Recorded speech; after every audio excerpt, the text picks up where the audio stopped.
रहीम अस्सलाम वालेकुम। एक दोस्त ने ये सवाल पूछा है कि प्रेगनेंसी के दौरान ख़वातीन में जब प्रेगनेंसी होती है उसके दौरान क्या नज़र पे कोई असरात आ सकते हैं।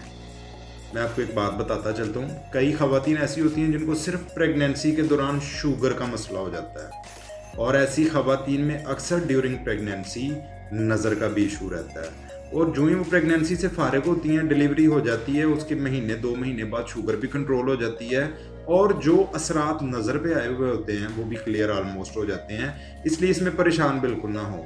अगर प्रेगनेंसी के दौरान किसी को शुगर का मसला होता है या बीपी हाई का इशू रहता है और इसके साथ साथ सर पे बोझ रहता है, दूर से चीज़ें धुंधली नज़र आती हैं, आप किसी आई स्पेशलिस्ट को चेक करवाएंगे, नज़र बिल्कुल नॉर्मल होती है, लेकिन दूर से इतना अच्छा साफ़ सुथरा नज़र नहीं आता, तो इसमें परेशान बिल्कुल ना हो। डिलीवरी के महीने 2 महीने बाद जब आप दोबारा चेक करवाएंगे, उस वक्त जो भी आपकी नज़र में 19-20 होगी या तो उसका चश्मा लग जाए